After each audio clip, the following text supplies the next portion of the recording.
Is Ancient Aliens racist? This is a response video to a video by Step Back History, a channel I like that normally makes good infotaining content and uses critical thinking. But in his video titled Ancient Astronauts, a Response, about 3/4 of the way through the video, he makes the claim that Ancient Aliens the show and Ancient Alien theories are racist. The reasons he gives are essentially threefold. First, he claims that the sites where Ancient Aliens likes to, claim, the countries that they're in are predominantly brown. Second, he claims that sites like the Pantheon and the Colosseum are never claimed by Ancient Alien theorists, despite being very big and old and heavy stone buildings. And his third claim is the most credible, but I still see problems with it, that in the past and sometimes in the present, pseudoscience exists and is racist. Pseudoarchaeology can also be racist. Before I debunk these claims from Step Back History, I just want to say that I don't like Ancient Aliens, the TV show. I think it's stupid, and I don't endorse the show. I want that to be clear. I think it's a very dumb show, and History Channel should, use that time slot to actually show real history. So, going point by point now. The first one being that these sites are located in countries where the population has brown skin. Well, that is not true, because Stonehenge is claimed by Ancient Aliens and is located in England. So that is an immediate small debunk to the racism claim.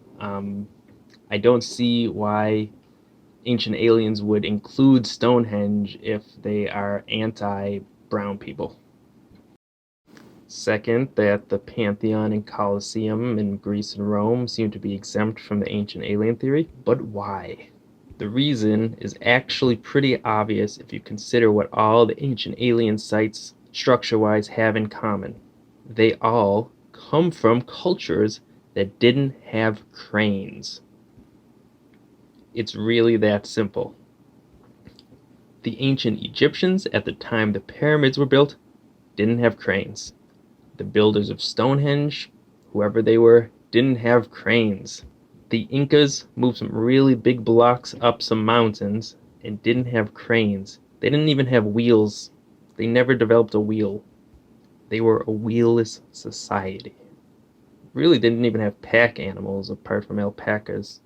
Humans carried everything in Inca society. So for the Ancient Alien theory, this is perfect because they can swoop in and say aliens did it.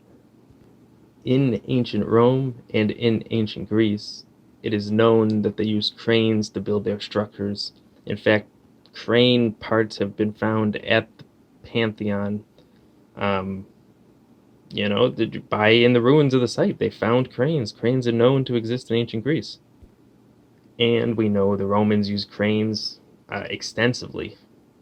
Plus, the Romans wrote everything down, so we know what they built and what they didn't build. Another thing that all the Ancient Alien sites have in common is that they have to do with the sky or the stars. That's very important for the Ancient Alien theory to work. It has to do with where aliens come from, which is space. So a place like the Nazca Lines, which is not a structure, but it's these pictures that are drawn out in the, I think, Bolivian desert, which can only be seen from high up. Who's high up? Aliens. It's not racism, it's just aliens.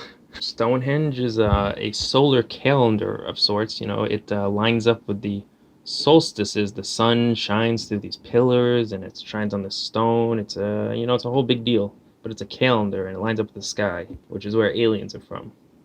The Great Pyramid, or the Great Pyramids, line up with the Orion's Belt constellation, which space, aliens. There's an Aztec, I want to say it's an Aztec sarcophagus lid of an an emperor who they claim he's being beamed up into space on a tractor beam, or like he's in a spaceship or something. In reality, he's going down to the underworld, into like some big monster's mouth of sorts, and like just little dinky artifacts of they're birds in reality and like insects, but they look like the space shuttle. Therefore, they get claimed by ancient aliens.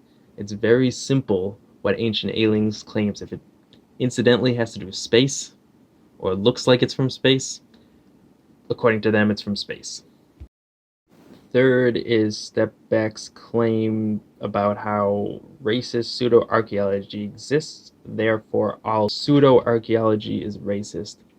I see that as simply fallacious reasoning. I don't watch Ancient Aliens, like I said before, and I have not seen it since the first season, which is actually now over 10 years ago. But I don't think the History Channel would have allowed a racist show to go on for over a decade. Because the show on history, Duck Dynasty, that got canceled after that one guy said something racist. So I think it's unlikely that Ancient Aliens, if it's been purporting racism this entire time for 10 years, would still be on the air. I see that as a contradiction to the claim that the show is racist. It's been on too long if it's racist, that's all I'm saying. I think the reason people might think that the show is racist is because the ideas are so stupid that there must be some ulterior motive behind them. But I think that they actually just believe that aliens helped build the pyramids. Also, I think Tristan is assuming that the ancient alien theorists are coming at this from the angle that the people whose culture was built by aliens are in fact inferior to modern people or what have you. But I think this is actually not the position that the ancient alien theory people are coming from. I think they are coming from the angle that aliens are cool. And if we frame it in them thinking that the aliens are cool, then having aliens help build the pyramids or Stonehenge or the Nazca Lines or whatever is actually more of an honor than a detriment, because the aliens chose those civilizations to help build their society. That would make them superior to our modern societies because aliens don't help us do anything. Okay, so to wrap up the video, I want to give a little bit of credit to Step Back History, because Tristan did make a good video about pseudoscience and how it has been racist in the past mostly, but it has kind of spilled over into modern times, which is unfortunate, and that pseudoscience does exist and you should watch out for it, and pseudoarchaeology also does exist and you should watch out for it, and a lot of times they have ulterior motives, which is why critical thinking is important. But for now, that's all I have to say about this. Thank you for watching my video.